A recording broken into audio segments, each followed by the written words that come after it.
உண்டாகட்டும். வாசிங்கள் 1 பேதுரு 4வது அதிகாரம் 18வது வசனம். 1 பேதுரு 4வது அதிகாரம் 18வது வசனம். எடுக்கும்போது நீங்க அப்படியே பக்கத்தையும் சொல்லுங்க. 321 புதிய ஏற்பாடுல 321வது பக்கம். நீதிமானே ரட்சிக்கப்படுவது அரிதானால் பக்தி இல்லாதவனும் பாவியம் எங்கே நிற்பான். ரொம்ப பழைய வசனம். நிறைய வசனம் பழசாகி வச்சுட்டோம்னா பைபிள்ல நிறைய வசனம் பழசா போச்சு.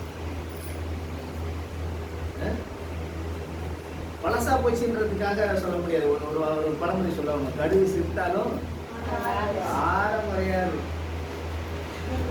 வசனம் படிச்சு படிச்சு பழைய வசனம் பழைய போன குடிச்சு போன வசனம் மாதிரி இருக்கலாம். ஆனால் அந்த வசனத்தின் உண்மை சாராம்சம், வசனத்துக்குள்ள இருக்கிறதா அந்த வல்லமை வார்த்தை, அது ஒரு நாளும் மழுங்கி போகவே போவார்.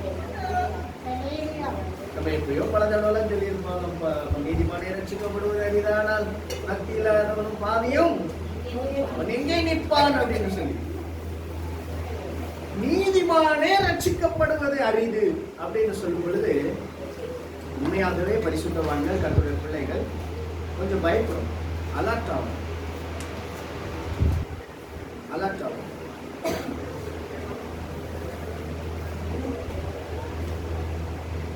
பரிசுத்தவான்கள் ரொம்ப தெளிவா எழுதுறாங்க, அவரை அறிந்து கொண்டதை விட அவரை அறியாமல் இருப்பது நலம்னு சொல்லி ஒரு வசனம் இருக்கும். தேவனை அறியாமல் இருப்பது நலம். நம்ம அறிஞ்சுக்கிட்டோம் அப்படின்னா அப்ப அறியாமலே இருந்திருந்தா பரவாயில்லையா அப்படின்னு நினைக்கலாம்.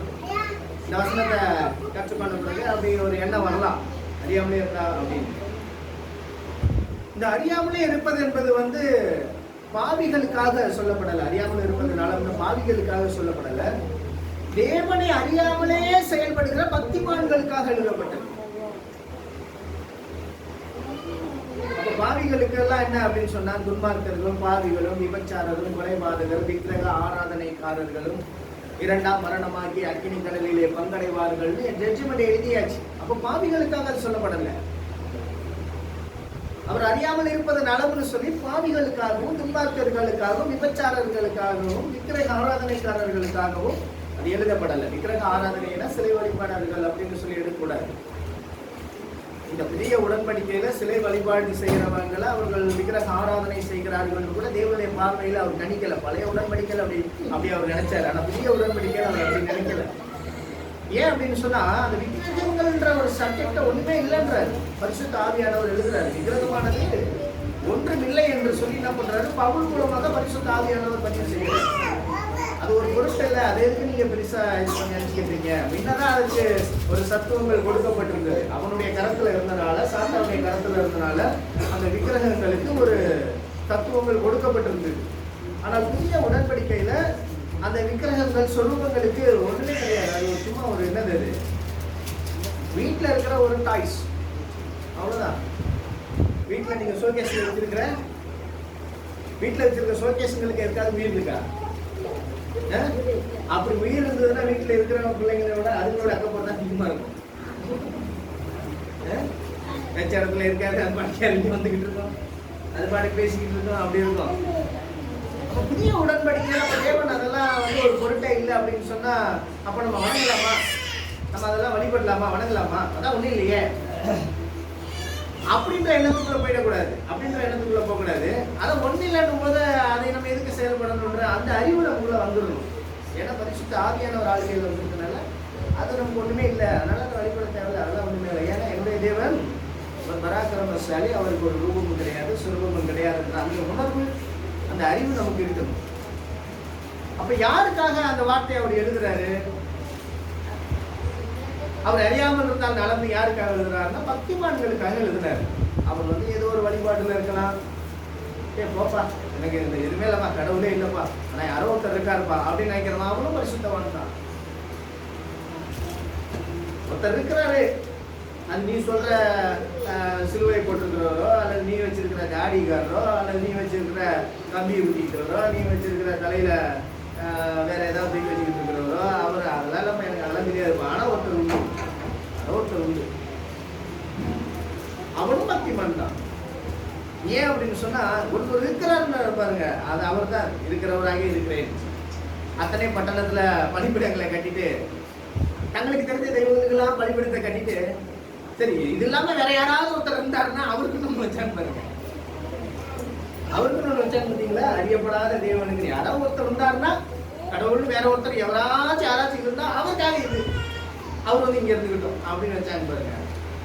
பவுல் இவங்களெல்லாம் விட்டுட்டு அவங்க அங்கதான் போனார். இவரை பத்தி தான் நான் உங்களுக்கு சொல்ல போறேன். யாரோ ஒருத்தருக்கு வச்சாங்க பாருங்க, அதை பவுல் கரெக்டா கேட்ச் பண்ணார். அதே மாதிரிதான் யாரோ ஒருத்தர் உண்டு அப்படின்னு சொல்றவனும் பரிசுத்தவான் தான். ஏன் அப்படின்னு சொன்னா, கடவுள் ஒருத்தர் இருக்காரு அப்படின்னு சொல்லி அவன் தன் மனசாட்சிக்கு பயந்து நடப்பான். தன் மனசாட்சிக்கு பயந்து நடப்பான். இறைவன் யாரோ ஒருத்தர் உண்டு,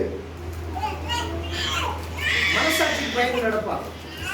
இந்த மனசாட்சிக்கு பயந்து கீழ்ப்படிந்து நடப்பதற்கு பெயர் தான் பக்தி. பக்தி.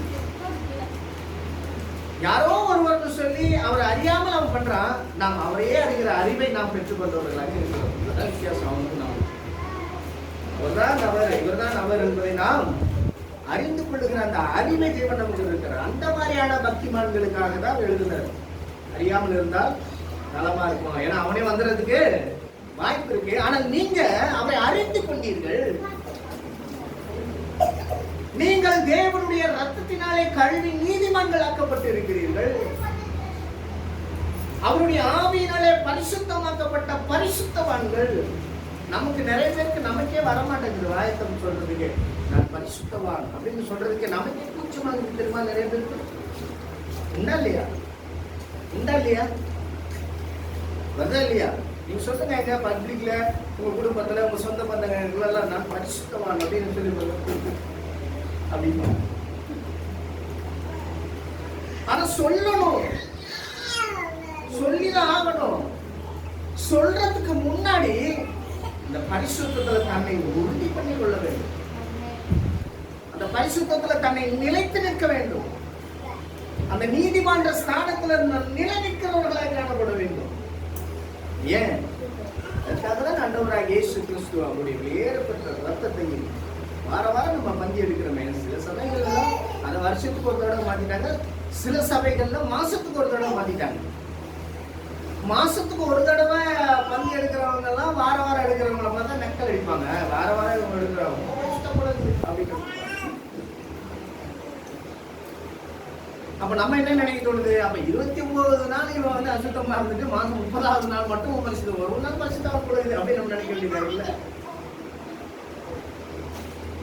நம்ம ஏற்கனவே இந்த பந்தியை குறித்து நம்ம பேசியிருக்கிறோம். இயேசு கிறிஸ்துவின் ரத்தமும் சரீரமும் தினமும் செய்யணும், டெய்லியும் செய்யணும்,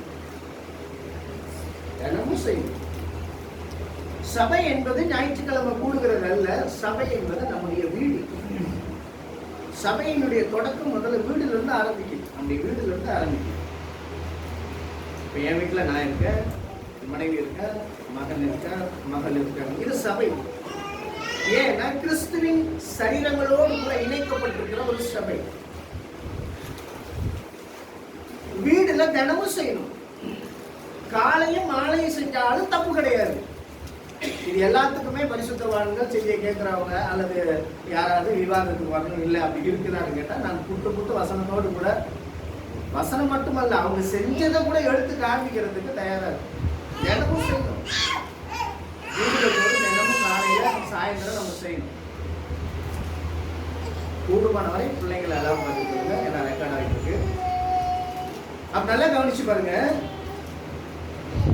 டெய்லியும் செய்ய வேண்டியதை மாசத்துக்கு ஒரு தடவை வகைப்படுத்திட்டாங்க, வருஷத்துக்கு ஒரு தடவை கொண்டு வந்துட்டாங்க. நம்ம அதுல இருந்தெல்லாம் விடுபட்டு வாரத்துக்கு வந்துருக்கிறோம். இப்பதான் வாரத்துக்கு வந்துருக்கோம். அதுலயே அநேகர் அதுல பங்கெடுக்கிறதும் இல்லை. கிறிஸ்துவ தரித்து கொண்டவர்களாய் அந்த பந்தியிலே பங்கெடுக்கிறவர்களாய் தங்களை இன்னும் தயார்படுத்திக் கொள்ளல. ஏன் அப்படின்னு சொன்னா, அவருடைய ரத்தத்தினால கழுவப்படுவதற்கு ஒப்பனையான அந்த ஞானஸ்தானத்துக்கு தங்களை முழுமையாக அர்ப்பணிக்கலாம். கலாத்தியர்ல 3வது அதிகாரங்களை நீங்கள் வாசித்து தொடர்ந்து வாசிக்கும் பொழுது 14, 15, 16, 17 வசனங்கள்லாம் இதை குறித்து தெளிவாக எழுதுறாரு. நீங்கள் ஞானஸ்தானத்திலே நீங்கள் கிறிஸ்துவை தரித்துக் கொண்டீர்களே சொல்லி எழுதுறாரு. ஞானஸ்தானம் என்பது தண்ணியில முங்கி எந்திரிக்கிறது மாத்திரமல்ல, அதனுடைய உண்மையான சாராம்சம் ஆவியினாலே நான் ஞானஸ்தானம் பெறுவதற்கு வாசலாக அதை வச்சிருக்கிறேன். ஏன் அப்படின்னு சொன்னா, அப்பதான் நீதிமான ஸ்தானத்தை உறுதி சாசனம் பண்ணுகிறவர்களா இருக்கிறோம். ஆனா இங்க என்ன வாசிக்கிறோம்? நீதிமானே ரட்சிக்கப்படுவது அரிதானால் பக்தி இல்லாதவனும் பாவியும் எங்கே போய் நிற்பான். அப்ப பக்தி உள்ளவன் வர்றதுக்கு ஒரு வழி இருக்கேன். பக்தி இல்லாதவனும் கொண்டு வர அதுதான் சொன்ன. பக்தி இருக்கிறவனுக்காக எழுதப்பட்ட ஒரு வசனம் தான். என்ன வசனம்? ஒரு அறியாமல் இருப்பது நலம்னு எழுதினாரு. அது பக்தி உள்ளவனுக்கு எழுதினார். அப்ப பந்தின்றது கிறிஸ்துவின் சரீரமும் ரத்தமும் நினைவு கூறும்படி தினமும் காலையில சாயந்தரம் காலையில நம்ம எந்திரிச்ச உடனே ஆண்டவருக்கு நன்றி சொல்லி ஒரு ஸ்தோத்திரம் பண்ணிட்டு அப்பத்தை எடுத்து ஸ்தோத்திரம் பண்ணி குடும்ப தலைவரோ குடும்ப தலைவியோ அந்த நினைவு கூறும் பொழுது அந்த தேவனுடைய அந்த சரீரமும் ரத்தமும் நமக்குள்ள ஆளுகை இருக்கிறது என்பதை நினைவு கூர்ந்து கொண்டே இருக்கணுமா? நினைவு கூர்ந்து கொண்டே இருக்கணும். கலாச்சாரம் என்கிற போர்வையில கண்ட கர்மம் எல்லாம் இன்னைக்கு நம்ம குடும்பத்துக்குள்ள வந்து சேர்ந்துருச்சு. உண்மையிலே சொல்றேன், கலாச்சாரம் என்கிற போர்வையில கண்ட கர்மம் எல்லாம் வீட்டுக்குள்ள வந்து, அதுல முதல் கர்மம் எதுன்னு சொன்னா காலையில எந்திரிச்ச உடனே டீ காபி குடிக்கிற கர்மம். உண்மையை சொல்றேன். கலாச்சாரம் என்கிற போர்வையில தான் அது உள்ள வந்தது. இப்ப இந்த சபையிலேயே வயசான பாட்டியம்மானா ஒரு பாட்டியம்மா இருக்காங்க, தலைமுறை இருக்காங்க.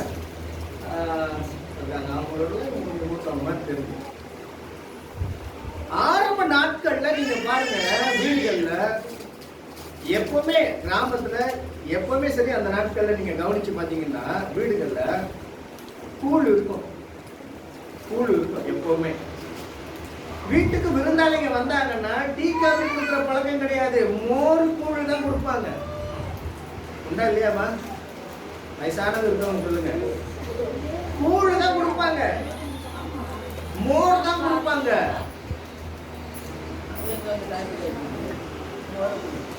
நான் கடந்த 2-3 நாள் முன்னாடி நம்ம நண்பரோடு நல்லா கவனிங்க. உண்மையிலேயே இந்த மனித பிறப்பிலேயே நல்ல அன்போடு கூட பிறந்த, மனிதாபிமானத்தோடு கூட பிறந்த ஒரு இனம், ஒரு கூட்டம் யாருன்னா அது தமிழ் மக்கள் தான், தமிழர்கள் தான். உலக அறிஞர்களே சொல்றாங்க தமிழர்கள் தான். ஏன் அப்படின்னா இங்க பாருங்க, நல்லா கவனிங்க. இங்க பாருங்க அம்மா, நான் சொல்றது கேளுங்க, கொஞ்சம் கவனிங்க. நீங்க அப்படி ஏதாவது பேசுறதா இருந்தா ப்ளீஸ் எனக்கு சொன்னீங்கன்னா நீங்க பேசுறது பாயிண்ட் நானும் எடுத்துப்பேன். அடடா இந்த கருத்து நல்லா இருக்கேன், இன்னும் கொஞ்சம் 4 பேர் சொல்லல. நீங்க பேசுறது என்னோட கூட கலந்து பேசுனீங்கன்னா இந்த பாயிண்ட் நல்லா இருக்கு பாட்டிமான்னு சொல்லிட்டு ரெக்கார்ட் ஆகிட்டு இருக்குல்ல, இது நம்ம எப்படி நான் ஏற்றி விட்டுருவேன். அது ஆயிரக்கணக்கான பேருக்கு போய் சேரும்ல, அவங்களுக்கும் அந்த கருத்து போய் சேரும்ல. எனக்கும் புரியாம யாருக்கும் புரியாம நீங்க மட்டும் பேசிட்டு இருக்கீங்கன்னா நான் எப்படி நான் சொல்றேன் அப்படின்னா, நல்லா கவனிச்சு பாருங்க, நல்லா கவனிங்க. நான் சொல்றதை வச்சு நீங்களே முடிவு செய்யுங்க. வீடு கட்டணும்னு சொல்லி தமிழர்கள் வீடு கட்டுறாங்க. நல்லா கவனிங்க. வீடு கட்டணும்னு சொல்லி வீடு கட்டுறோம். நம்மளை இன்னைக்கு பிராக்டிஸ் பண்ணனால நம்ம நம்மளுடைய மூதாதையர்கள் போல நம்ம வீடு கட்டுறது இல்லை, இன்னைக்கு கட்டுறது இல்லை. முன்னாடி வீடு கட்டும்போது என்ன பண்ணாங்கன்னு சொன்னா, வீட்டினுடைய அமைப்பை வாசல்ல திண்ணையோட தான் கட்டினாங்க. வீடு கட்டுனாலே அந்த வீட்டினுடைய கட்ட அமைப்பை எப்படி இருக்குன்னு சொன்னா, வாசல்ல திண்ணையோட இருக்கும். பாத்ரூம் வீட்டுக்கு வெளியில கொல்லப்புறத்துல மூலையில இருக்கும். மழை பெய்யும் போதெல்லாம் நீங்க பாத்ரூம் போகணும், டாய்லெட் போகணும்னா நனைஞ்சுக்கிட்டே போய் தான் அங்க போயிட்டு என்ன பண்ணணும், அந்த மூளைக்கு போயிட்டு வரும். ஏன்னா சுகாதாரத்துக்காக நம்பர் 1 சுத்தமா சுகாதாரமா இருக்கணும், நோய் தொற்று இருக்கக்கூடாதுன்றதுல விஞ்ஞானியா இருந்தா நம்ம ஆளுங்க அன்னைக்கு முன்னோருங்க தாத்தா பாட்டிங்கெல்லாம். அவங்களுக்குலாம் உண்மையிலே நம்ம ஒரு வாழ்த்து வைக்கணும், உண்மையிலே அவங்களெல்லாம் நம்ம நினைவு கூறணும். ஏன் வாசல்ல திண்ணையை கட்டினாங்கன்னு சொன்னா, வழி போக்குறதுங்க நிறைய பேரு வியாபாரிங்க ஒரு ஊர்ல இருந்து ஒரு பட்டணத்துல இருந்து ஒரு ஊர்ல இருந்து ஊருக்கு கடந்து போய்கிட்டு இருக்கும்போது வயசானவங்க யாராவது போயிட்டு இருந்தாங்கன்னு சொன்னா ஓய்வு எடுக்கிறதுக்கு எல்லா வீட்டு மாடல்களும் பாத்தீங்கன்னா வாசல்ல திண்ணை இருக்கும். திண்ணை மாத்திரம் கிடையாது, நல்லா கவனிக்கணும். பாய், பனவோல பாய், தென்னவோல பாய், ஒரு போர்வை, ஒரு தலையணை, மண் குடுவையில மூளையில தண்ணி, பகல்ல டிராவல் பண்றவங்களா இருந்தா மூளையில தண்ணியும் மோரும். நல்லா கவனிக்கணும். வீட்டுக்கு வந்த விருந்தாளிகளை எப்படி உபசரிச்சாங்க, வீட்டுக்கு வராதவங்களை எப்படி உபசரிச்சாங்க நம்முடைய முன்னோர்கள் கவனிக்கணும், நல்லா கவனிக்கணும். அதனாலதான் சொன்னேன், கலாச்சாரம் என்கிற போர்வையில கண்ட கண்ட கருமங்கள்லாம் வீட்டுக்குள்ள வந்தனால இந்த டீயும் காப்பியும் வந்தது. அதுக்காக நான் டீ காப்பியில குடிக்கிறதுல போல நீங்க நினைச்சுக்காதீங்க. எனக்கு காலையில எழுந்திரிச்ச உடனே டீ வந்துடணும். அதான் இந்த கண்ட கண்ட கருமம். எதுக்குமே நம்ம அனுபவத்துல தானே நமக்கு பாடங்களே அதிகமா நம்ம கற்றுக்கொள்றோம். ஆனா இன்னைக்கு என்ன பண்றோம், வீடு எப்படி கட்டுறோம், வீடை கட்டி கேட்டை போட்டு முன்னாடி ஒரு நாயை கொண்டாந்து கட்டி விட்டோம். ஏன், எவனும் வரக்கூடாதுன்ட்டு போர்டு வேற வச்சிருப்பாங்க, நாய்கள் ஜாக்கிரதை. அதனாலதான் நான் எந்த வீட்டுக்கு போனா கூட கதவை தட்டி இது பண்ணா கூட நாய்கள் ஜாக்கிரதைன்னு கேட்டானா ஹவுஸ் ஓனர் இருக்காரா அப்படிதான் கேட்கறது முதல்ல. ஹவுஸ் ஓனர் இல்லையா, அவர் வெளியில போயிருக்காரு, எட்டி பார்த்தா உள்ள நிக்கிறாயா, இதோ நிக்கிறாரு.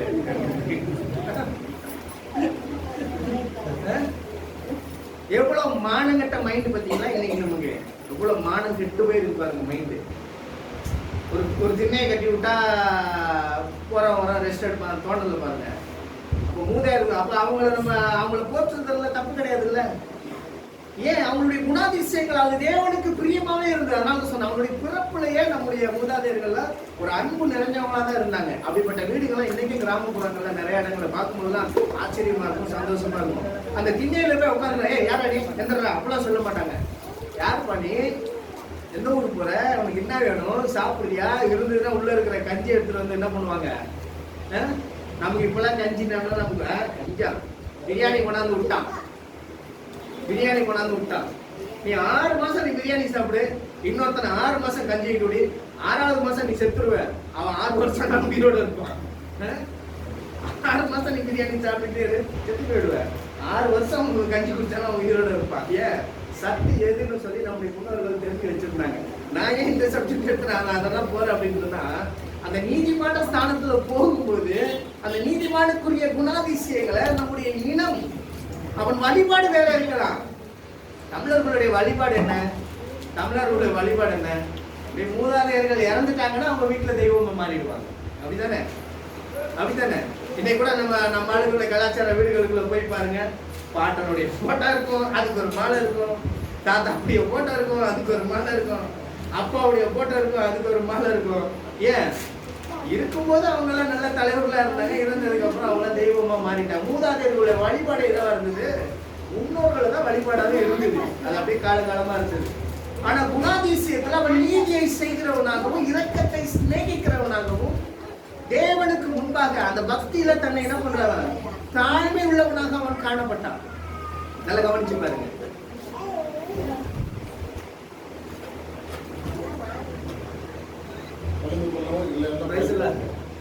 புரியல, இன்னைக்கா வாய்ப்பு இல்லை.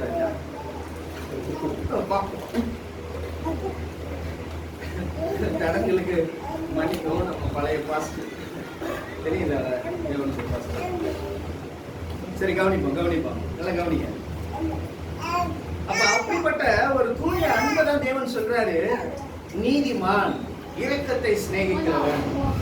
இப்ப இந்த மாதிரி நீதிமானுக்கு ஒரு ட்ரபிள் வருது. ஹலோ, அந்த ட்ரபிள் வந்தனாலதான் என்னவோ தெரியல, திண்ணையை கட்டுறதுக்கு பதில கேட்கல நாயை கட்டி விட்டான். இதெல்லாம் டெவலப் என்னது, அந்த நவீனம் என்கிற போர்வையில, கலாச்சாரம் என்கிற போர்வையில இதெல்லாம் வந்து சேர்ந்துருச்சு. அப்ப வீட்டுக்கு வந்தவங்களுக்கு இப்படிப்பட்ட ஆகாரங்களை கொடுத்து இப்படிப்பட்ட காரியங்களை கோஷிச்சு வழி நடத்தினாங்க.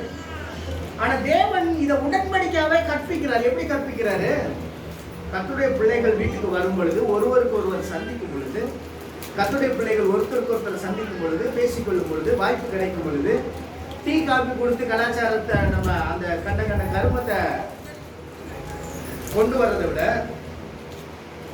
அவருடைய சரீரமும் அவருடைய இரத்தமும் நமக்குள் வாசமாய் இருக்கிறது.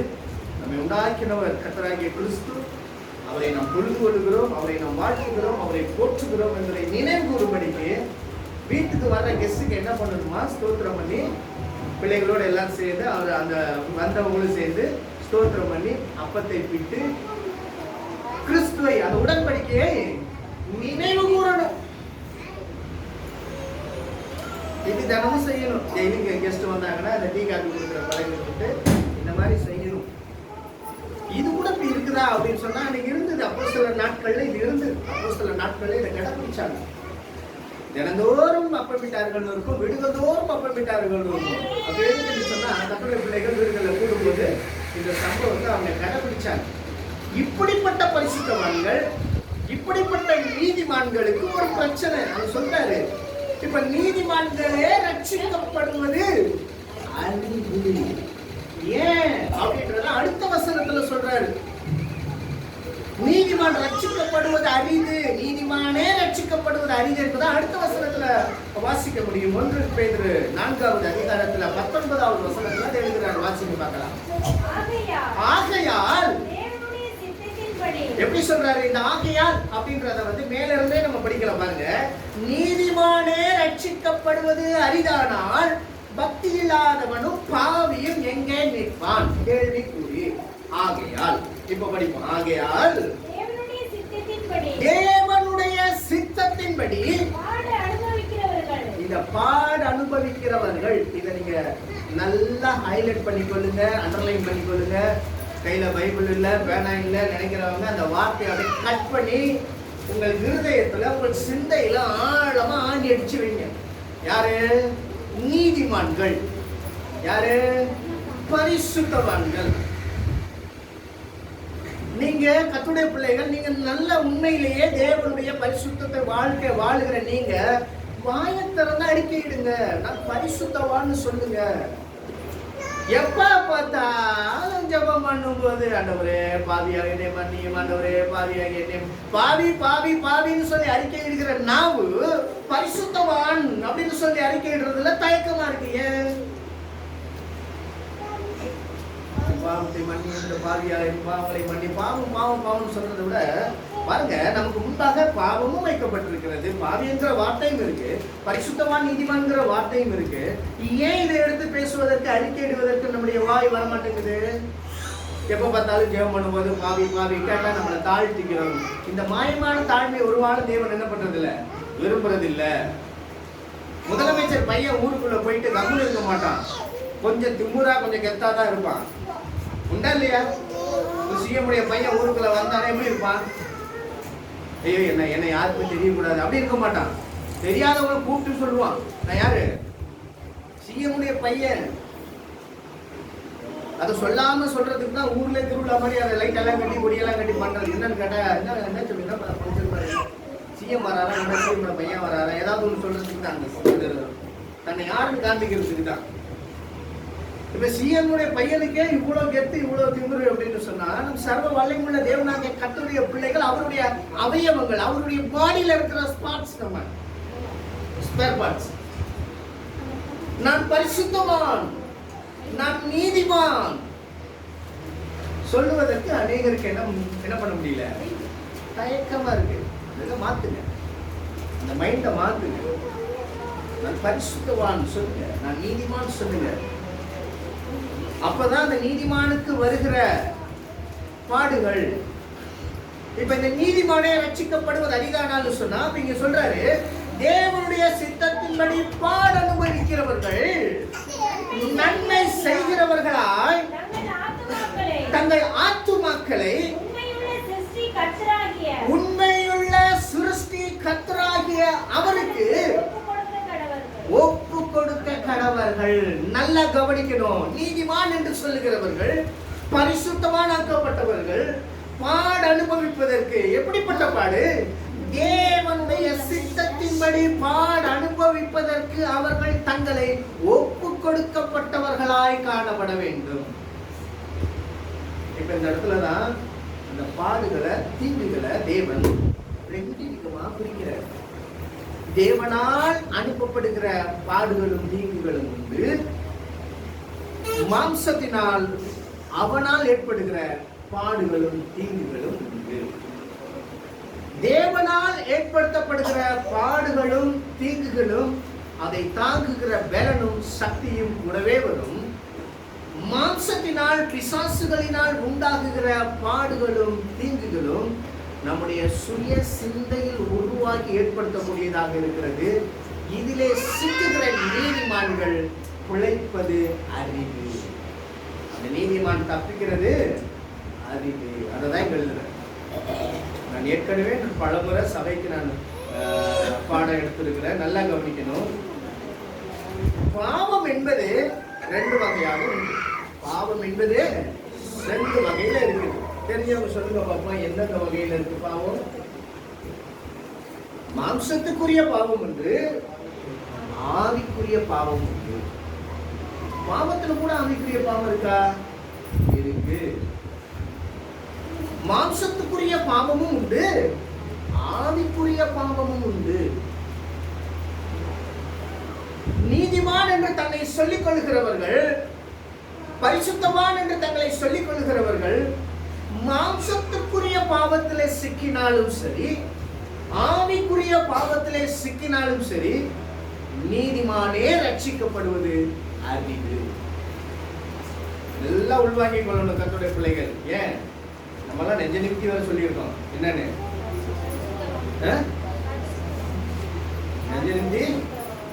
நான் பரிசுத்தவா, நான் சிஎம் புள்ள, நான் பிரைம் மினிஸ்டருடைய பையன். இவ்வளோன்னு நாடு இருக்கும், இவ்வளோ நிலப்பரப்பு இருக்கும். அதில் ஒருத்தர் பிரதமராக இருந்தாருன்னா அவரோட பையன் நெஞ்சல் நிமித்திக்கிட்டு இருப்பான். இவ்வளோதான் இருக்கும், உள்ளங்கை அளவு தான் இருக்கும் நிலம். அதுதான் பிரதமர் பையன் அப்படின்பாங்க.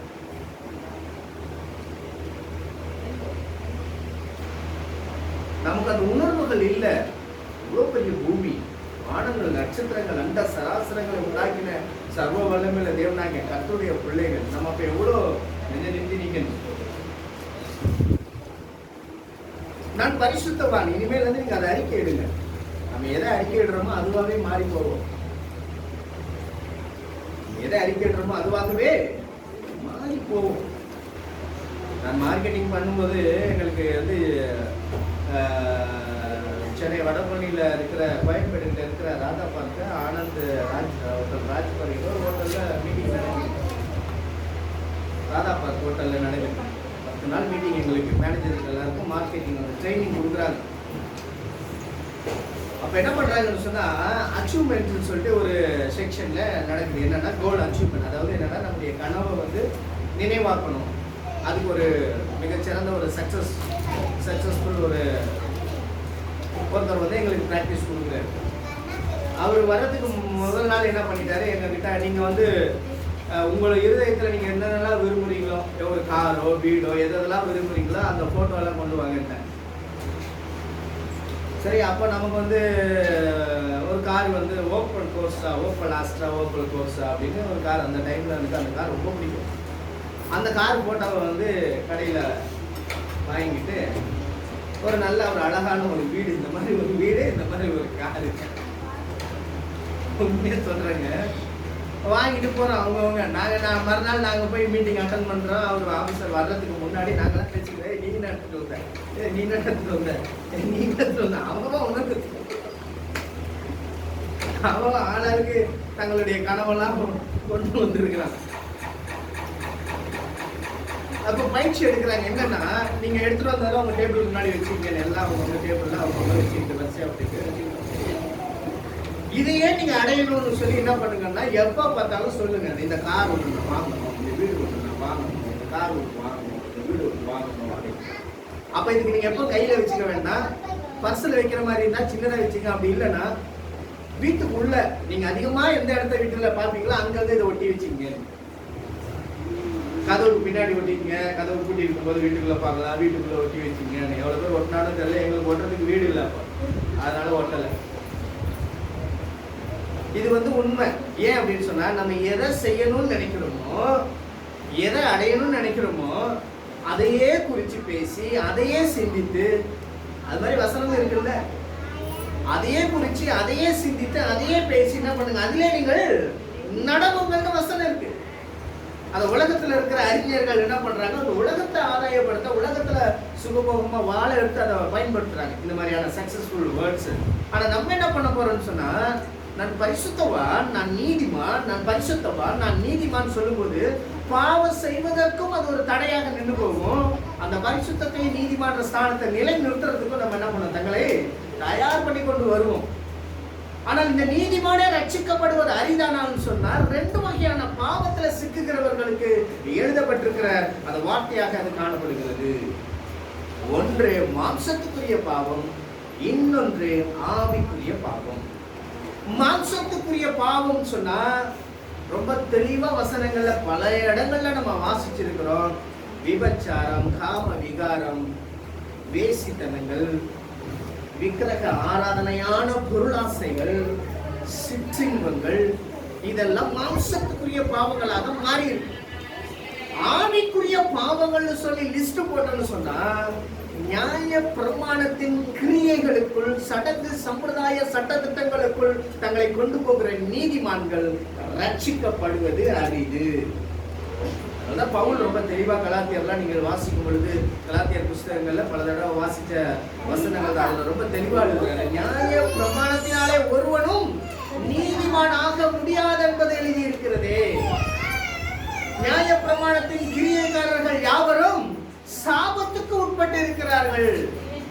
நியாய பிரமாணத்தின் கிரியைகளினாலே ஒருவனும் நீதிமானாக முடியாது. நியாய பிரமாணத்தின் கிரியைகள் இருக்கிற நீதிமானே ரட்சிக்கப்படுவது அரிதுன்னு எழுதுறார். ஒரே அரிதானால் பக்தி இல்லாதவனும் பாவியும் அவன் எங்கே போய் நிற்பான்னு சொல்லி எழுதுறார். அப்போ நீதிமானுக்கு ஒரு தீங்கு, ஒரு பாடு வரும் அப்படின்றத இங்க எழுதுறாரு. அடுத்த வசனத்துல நம்ம அதை வாசிக்கிறோம். தேவனுடைய சித்தத்தின்படி பாடு அனுபவிக்கிறவர்கள் எழுதுறாரு. இது நீதிமானாக இருக்கிறவர்களுக்கு மாம்சத்தின்படியும் தங்களை விளைவிக்கிறதுக்கு உண்டாகிற பாடுகளும் சுவிசேஷத்தினால ஏற்படுகிற பாடுகளுமாய் இருக்கிறது. அல்லேலூயா. 1 பேதுரு 3வது அதிகாரத்துல 15, 16, 17 வசனங்களை பதிவு செய்யுங்க, பார்க்கலாம் சீக்கிரம். கர்த்தராகிய தேவனை நல்லா கவனிக்கணும். கர்த்தராகிய தேவனை உங்கள் இருதயங்களிலே நீங்கள் பரிசுத்தம் பண்ணுங்கள். உங்களில் இருக்கிற நம்பிக்கையை குறித்து உங்களிடத்தில் குறித்து விசாரித்து கேட்கிற யாவருக்கும் வணக்கத்தோடும் ஆயத்தமாய் இருங்கள். நல்லா கவனிக்கணும் கர்த்தருடைய பிள்ளைகள், நல்லா கவனிக்கணும். நம்ம எல்லாம் கிறிஸ்தவர்கள் அப்படின்னு சொல்லிக்கிறதுனால, அல்லது கிறிஸ்தவர்கள் சொல்லி நான் ஏற்கனவே பலமுறை சொல்லியிருக்கிறேன், கிறிஸ்தவர்கள் சொல்லி நம்முடைய தோற்றத்தை வைத்தோ, கிறிஸ்தவர்கள் சொல்லி நம்முடைய உடையை குறித்தோ மற்றவர்கள் இவர்கள் கிறிஸ்தவர்கள் சொல்லக்கூடாது. அதுவே நமக்கு பாவம். இன்னைக்கு நிறைய பேர் கிறிஸ்தவர்கள்னு சொல்லி தங்களை வெளியில எப்படி காண்பிக்கிறாங்கன்னு சொன்னா, ஒயிட் அண்ட் ஒயிட் புடவையில போனா இவங்க கிறிஸ்டியன், அல்லது நகை நட்டெல்லாம் எடுத்து பாயமா மாதிரி மாறிட்டோம் அப்படின்னு சொன்னோம்னா இவங்க கிறிஸ்டியன், இவர்கள் கிறிஸ்தவங்க போல இருக்கு அப்படின்னு நினைச்சுக்கிறாங்க.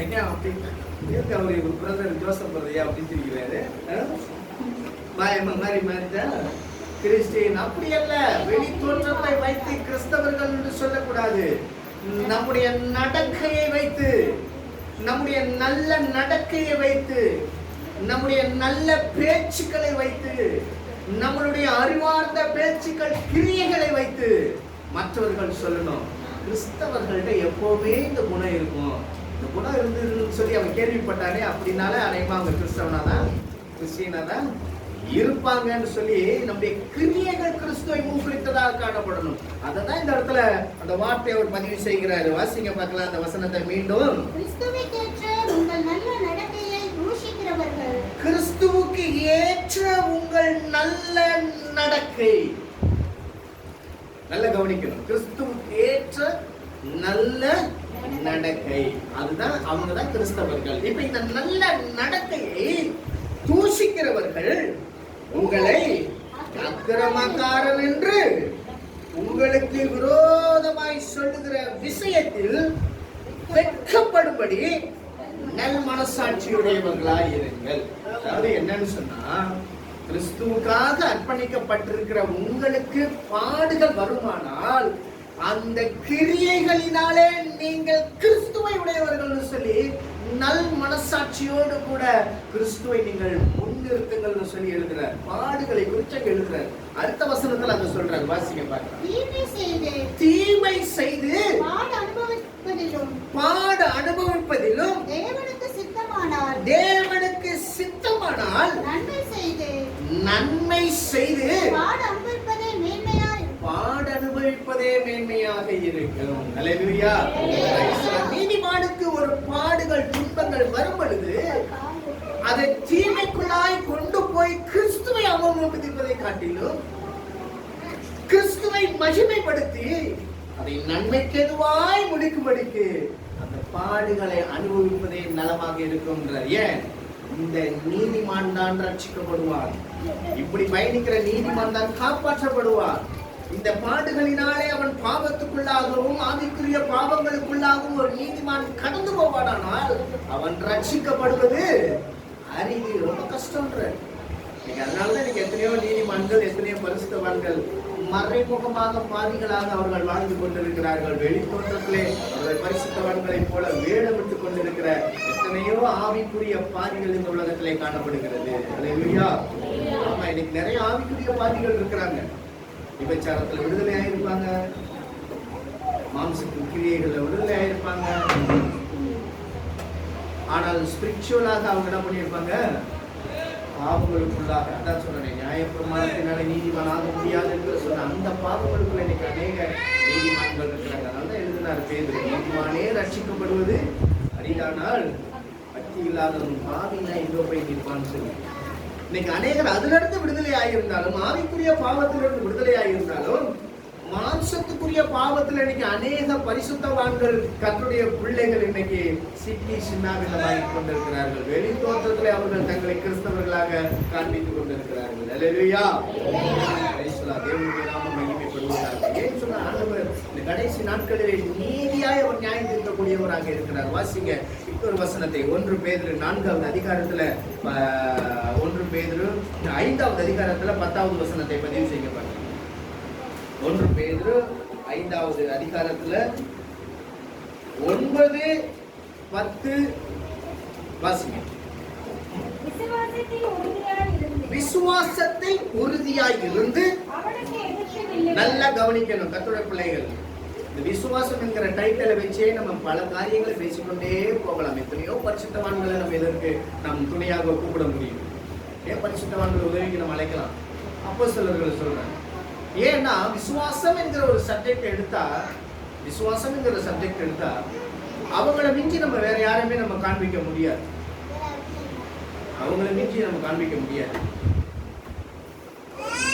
என்ன சொல்றாரு பாருங்க, விசுவாசத்திலே நீங்கள் உறுதியாய் இருந்து அவனுக்கு எதிர்த்து நில்லுங்கள்.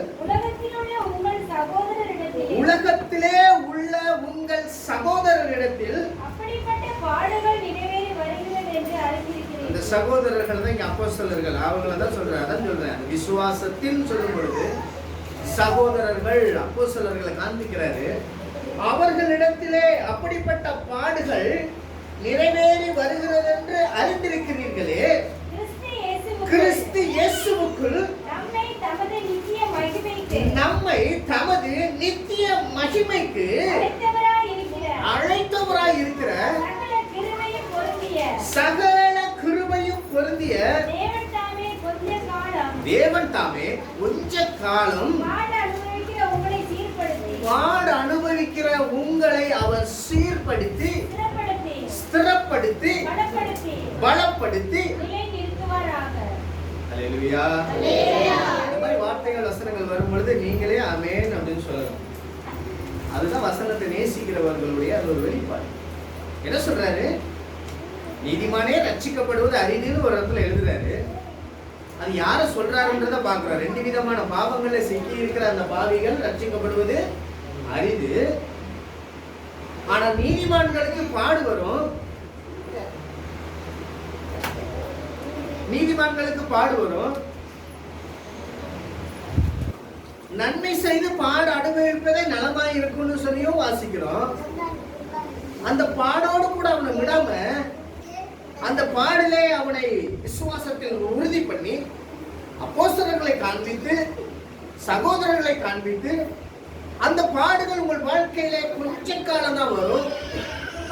அது வரைக்கும் என்ன பண்றாரா, உங்களை சீர்படுத்தி உங்களை ஸ்திரப்படுத்தி உங்களை பலப்படுத்தி எப்படியா எப்படியா நிலைநிறுத்துவாராக. எப்படி இருக்கிறார் பாருங்க. அல்லேலூயா அல்லேலூயா. அப்ப நமக்கு பாடுகள் வரும் பொழுது, கர்த்தருடைய பிள்ளைகள் பரிசுத்தவான்களுக்கு போராட்டங்கள் வரும் பொழுது, அந்த போராட்டங்களிலே அந்த பாடுகளிலே நான் அப்போஸ்தலர்களை நினைவு கூர்ந்து, இங்க பாருங்க, அப்போஸ்தலர் நினைக்காட்டி கூட பரவாயில்ல, சிலுவை தொங்கின கல்ல இருக்கா பாருங்க, 2 கல்ல, அதுல ஒரு கல்ல இருக்கா பாருங்க, நல்ல கல்ல, ஒரு கல்லன்னு ஒருத்தன், அந்த நல்ல கல்லனையாவது நீங்க நினைவு கூறுங்க.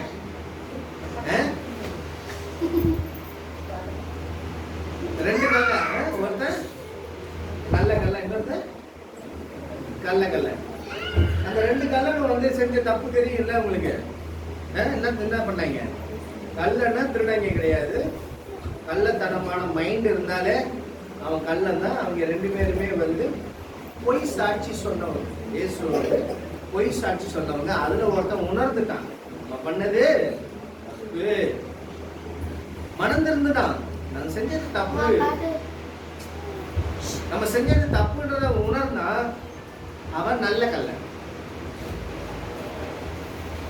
இன்னொருத்த என்ன பண்ணா, உங்களையும் காப்பாத்திட்டு எங்களையும் காப்பாத்து, அவன் கள்ள. நல்ல கல்லனையாவது நீங்க நினைவு கூறணும்.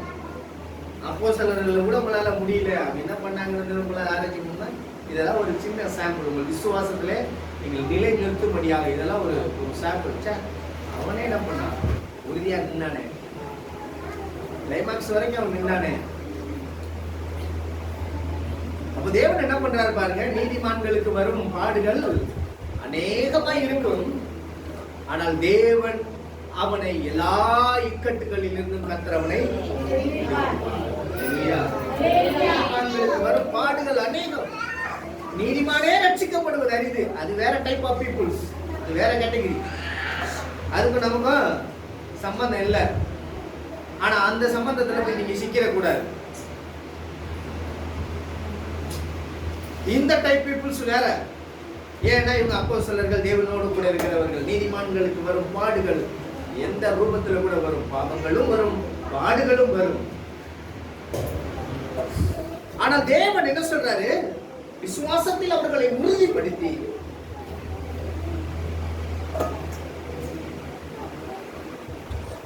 என் அம்மா சாகும்போது கரெக்டா ஒரு 1 மணி நேரம் டைம். 1 மணி நேரத்துக்கு முன்னாடி வரைக்கும் நாங்கெல்லாம் சுற்றி நின்று பேசிக்கிட்டு இருக்கிறதெல்லாம் அவங்க கேட்டாங்க, காது முடிச்சு கேட்டாங்க. அப்படியே தலையாட்டுவாங்க, மெதுவாக பேசுவாங்க. 1 மணி நேரம், 1 ஹவருக்கு முன்னாடி. அதுக்கப்புறம் அப்படியே கொஞ்சம் கொஞ்சமா அவங்களுக்கு அவங்க தான் பேசுறாங்க தெரியும், நாங்களும் பேசுறது அவங்களுக்கு கேட்கணும். அந்த உறுப்பு, அந்த அவைகள் ஒன்னொன்னா ஆஃப் ஆகிட்டே விடும். நாங்க பேசுறது கேட்குது அவங்களுக்கு, அவங்க பேசுறது அவங்க பேசலை. சாரி, அவங்க பேசுறது கேட்குது, நாங்க பேசுறது அவங்களுக்கு கேட்கல. நாங்க சொல்றது எதுவுமே கேட்கல, அவங்க மட்டும் பேசுறாங்க. என்னதான் பேசுறாங்கன்னு சொல்லி காது கொடுத்து கேட்டா,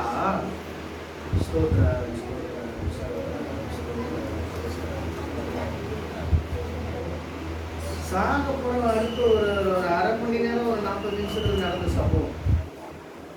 அந்த விஷயம் தான் நான் அப்படியே ஒடுங்க வச்சது. மரண தருவாயில, மரணத்தின் பிடியில சில நிமிஷம், அடுத்த சில நிமிஷங்கள அவங்க ஜீவன் போக்குவது ஸ்தோத்திரம் பண்ணி கொண்டே இருந்தாங்க. அவங்களுடைய பாடுகளை சொல்லணும்னா இன்னும் 1 மணி நேரம் பாடுகள். ஏன்னா சின்ன பிள்ளைல இருந்து பார்த்தல,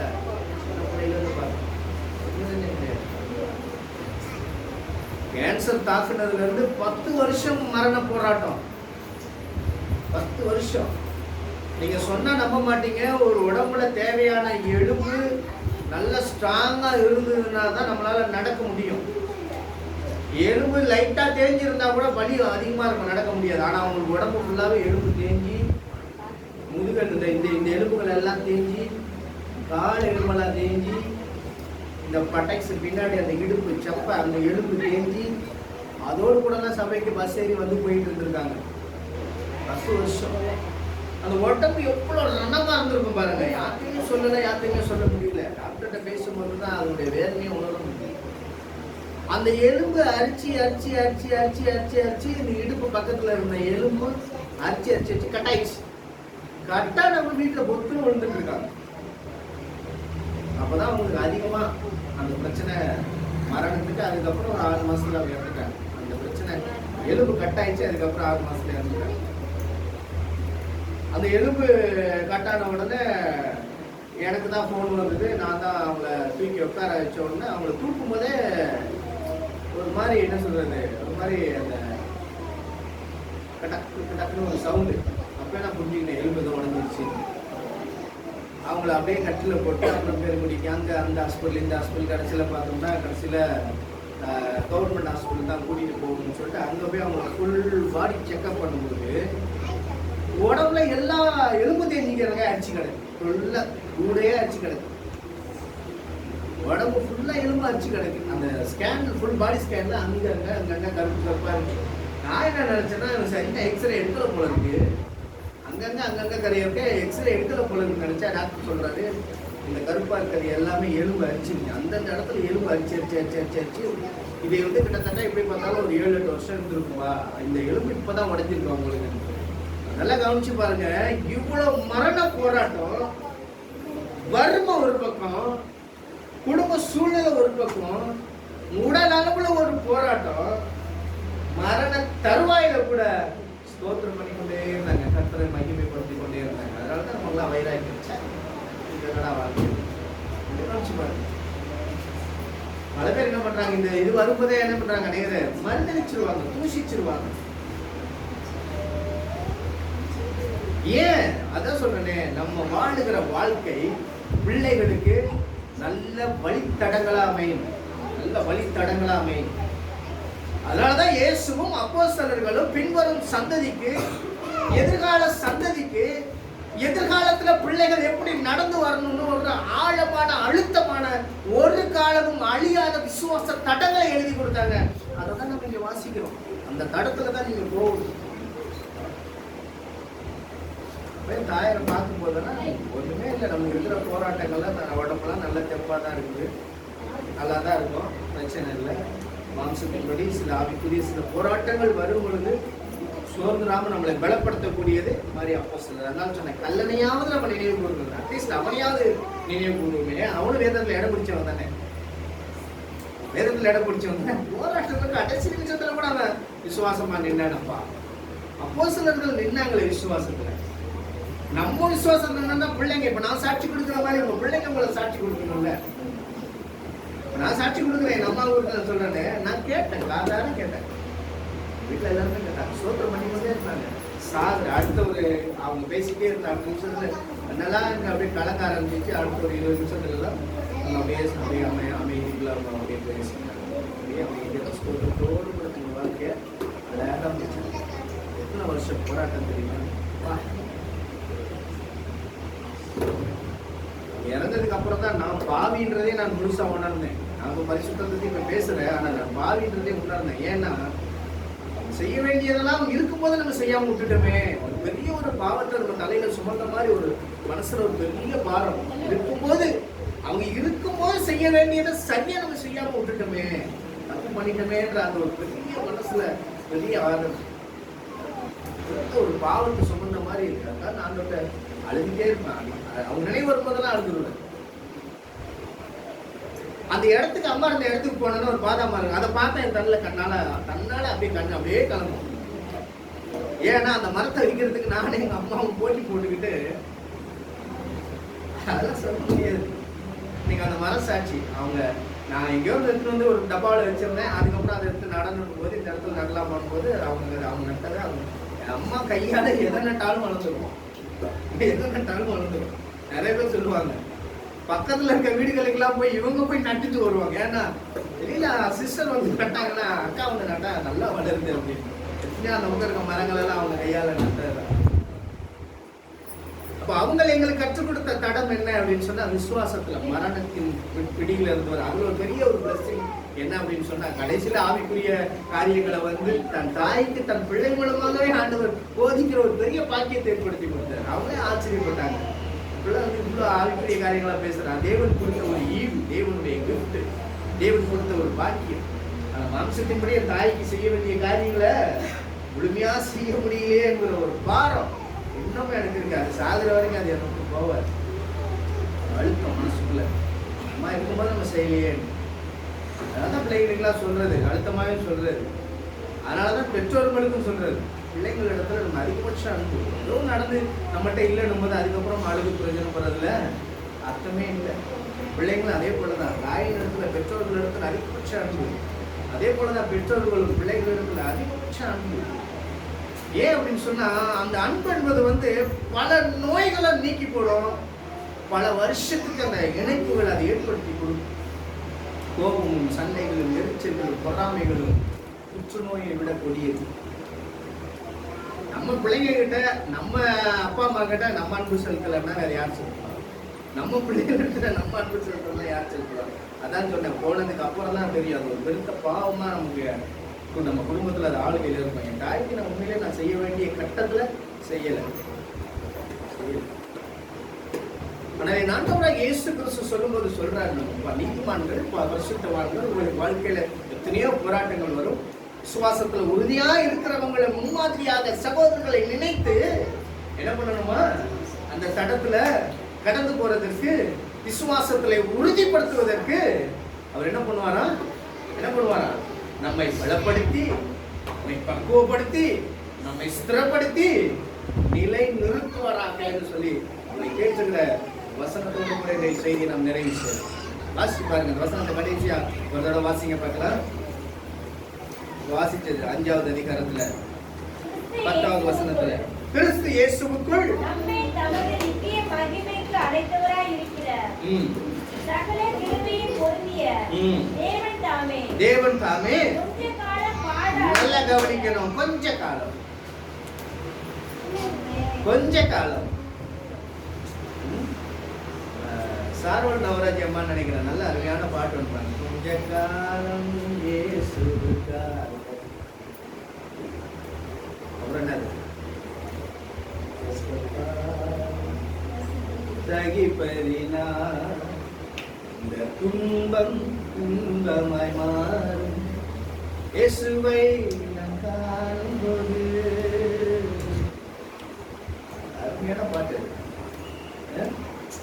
கொஞ்ச காலம் வாசிங்க.